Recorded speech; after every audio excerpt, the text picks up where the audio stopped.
Assalamu alaikum everyone. This is Sabah Malik from MAIR second semester, and today the topic of my video blog is Cold War repercussions on Pakistan's foreign policy. Basically इस term का मकसद ये है कि जब cold war हुई थी तो उसके क्या असरात हुए थे पाकिस्तान की फॉरेन पॉलिसी पे. So before going to the main topic, हम सबसे पहले समझते हैं कोल्ड वार को कि कोल्ड वार बेसिकली है क्या. The Cold War was an ongoing political rivalry between the United States and the Soviet Union and their respective allies that developed after World War II. Actually, Cold War US और Soviet union और उनके मुतालिक इत्तेहादियों के दरमियान जारी एक सियासी दुश्मनी थी जो दूसरी जंग अज़ीम के बाद तैयार हुई थी. एंड फर्दरमोर सर्द जंग में जो कौमें होती हैं उनके दरमियान जो तसादम की हालात होती है जिसमें बराह रास्त फौजी कार्रवाई तो शामिल नहीं होती है मगर उनमें इकोनॉमिकली और सियासी कन्फ्लिक्ट होते हैं जिनकी वजह पे हमारे कोल्ड वार्स होते हैं. अब कोल्ड वार कब से स्टार्ट हुई थी? When did the Cold War started? In 1945 Nazi Germany ने जब हथियार डाल दिए उसके बाद सर्द जंग का आगाज हुआ था. इनिशियली जब एक तरफ अमेरिका और बरतानिया के दरमियान नाखुशगवार इत्तेहाद और दूसरी तरफ सोवियत यूनियन टूटने लगा तो तब कोल्ड वार स्टार्ट हुई थी. सो बेसिकली 1945 में जाके कोल्ड वार ब्रेक हुई थी, उसका स्टार्ट हुआ था. A Cold War is a state of conflict between nations that does not involve direct military action but is pursued primarily through economic and political action. As I've told before, that in Cold War, the nations does not fight with the power of military, but the nations fight on the topic of economic and political actions. Now, अब सर्द जंग का बुनियादी start क्यों हुआ था, क्यों होती है, उसके बुनियादी असूल क्या होते हैं कोल्ड वार के. सर्द जंग बुनियादी तौर पर दूसरी जंग अज़ीम के बाद मुत्तहिदा अमेरिका और सोवियत यूनियन के दरमियान एक मुकाबला बन गया था. तारीख दानों ने अब हम यहाँ पे वो डिपिक्ट करता है कि कोल्ड वार स्टार्ट क्यों होती है, उसकी मेन रीजंस क्या होती हैं. तो तारीख दानों ने एक कई सारे वजूहात की निशानदेही की है जिनकी वजह से सर्द जंग शुरू हुई.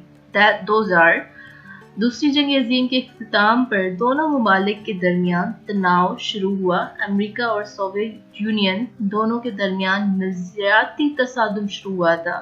जोहरी हथियारों का ज़ुहूर हुआ और अमेरिका में कम्युनिज्म का खौफ बढ़ने लगा था.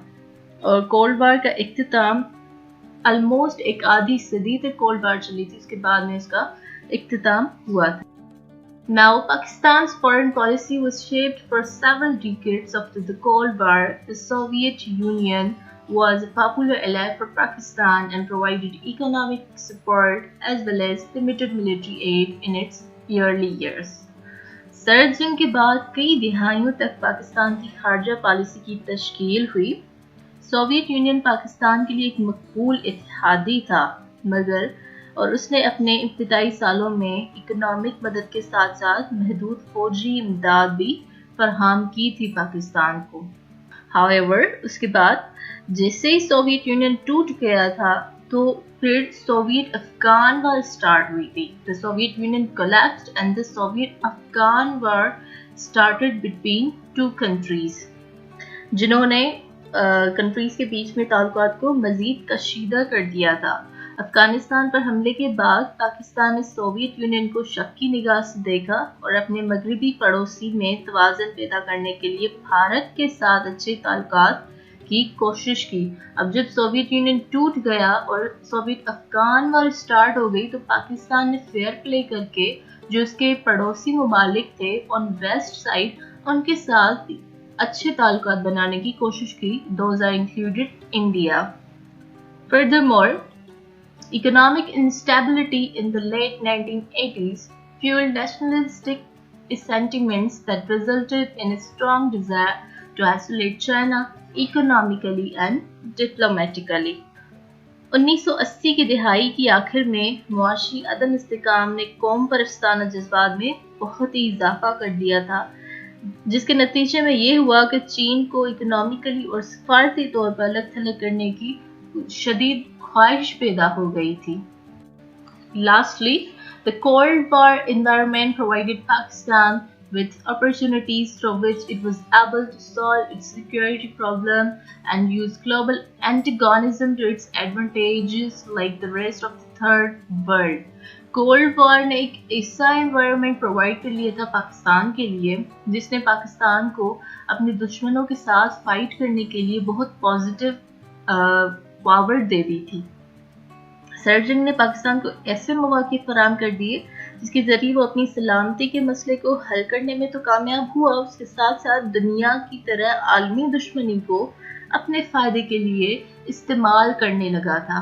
पाकिस्तान को कोल्ड वार का सबसे बेहतरीन फ़ायदा ये हुआ था कि पाकिस्तान इंडिपेंडेंटली जो भी दुनिया में उसके आलमी दुश्मनी थी उसको फाइट करने के लिए एबल हो गया था। So these are all the repercussions that hit Pakistan's foreign policy. Yet, Pakistan get through it efficiently unlike other countries. Thank you so much everyone. This is all.